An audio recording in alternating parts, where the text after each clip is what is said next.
Alright, hey guys, it's Bellamy here from Midnight Suns. I just finished watching the first 2 episodes of The Acolyte. So this is the new Star Wars series on Disney+. And this is a story about a dark side, probably Sith, Acolyte who is going around hunting Jedi, who she blames for some tragedies of her past. And so the story, I'm not gonna spoil too much, but the story is split between 2 characters, 2 twin sisters basically. One of them is good, one of them is bad. Yeah, so we get to follow both of their paths and we shall see where that leads. But for right now, I've only watched the first 2 episodes and let me just say, I don't think it is bad. Like, I actually think it is a good show, but it is definitely not as great as what some people are saying, and it's definitely not as bad as what some people are saying as well. I would say it is a solid, good Star Wars show. Like, I would say maybe on the level of Ahsoka. I like Ahsoka. I know a lot of people didn't like that too, but I like the Ahsoka. So I think if you like Ahsoka, then you might like this. It is definitely much better than the bad ones, like the Book of Boba Fett. This is way better than that. And I also think this is better than the Obi-Wan TV series.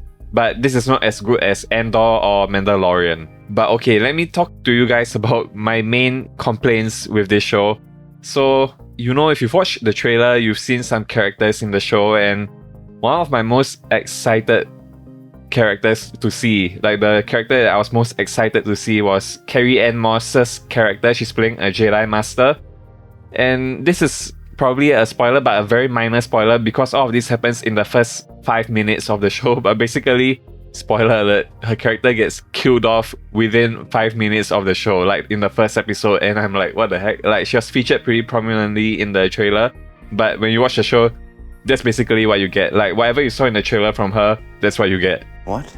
And that is a real shame because I really wanted to see more of her character. Like, her character has a very deep history with certain other characters in the show. And one of those characters is Jedi Master Soul, who's played by the Squid Game lead actor Lee Jung-jae. Yeah, he's really, really great in this show. Like, his character, because it's a cute Carrie-Anne Moss's character, his character is easily the best. I really wish they would have kept her character alive. I think the two of them have a very cool friendship in the Jedi Order, and yeah, it just sucks that they killed her off so quickly. And another gigantic complaint I have about this show is, well, let's just say, if I'm telling you, this show is set 100 years before The Phantom Menace, so it is in the High Republic Order where there are hundreds or thousands of Jedi. What do you expect from a show like that? You definitely expect lightsaber battles, right? In the first 2 episodes, guess how many lightsaber battles there are. And bear in mind, this is a show with a lot of Jedis as the main characters. Other than the 2 twin sisters, everyone else is pretty much a Jedi. So guess how many lightsaber battles there are in the first 2 episodes. If you guessed 3 lightsaber battles or even 1 lightsaber battle, you are completely wrong because there are 0 lightsaber battles in the entire first 2 episodes, like 1.5 hours, and there's no lightsaber battles despite there being so many Jedi. How can you do this? This is outrageous. It's unfair.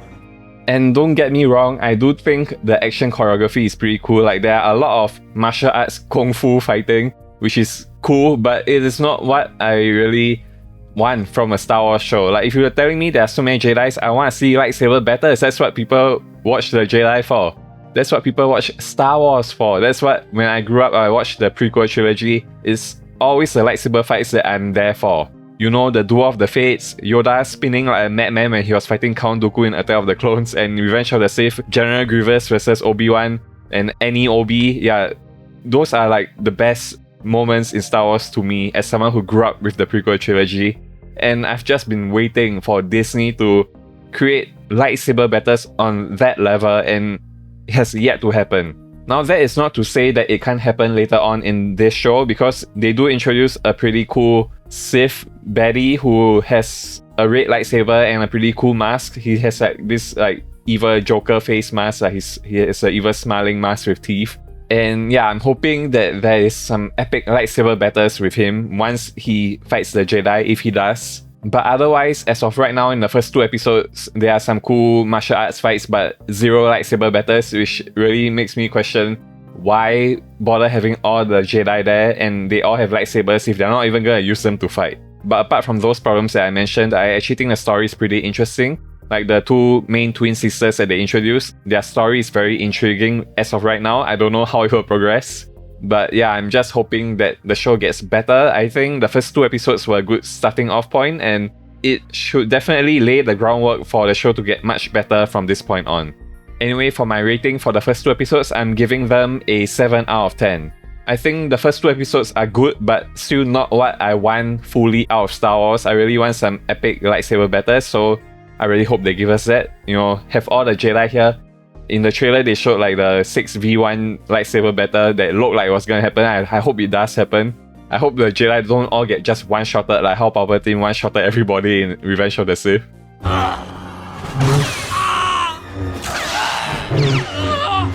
Yeah, if there's like a really epic 6v1 lightsaber battle, I think that would be really cool. And with that being said, thank you for watching this review. Do subscribe if you are interested in more of my reviews. I review movies, games, television shows. Yeah, so if you're interested in any of that, do consider hitting the subscribe button. Anyway, thanks again for watching everybody. And as always, stay gold and never fade. Bye guys.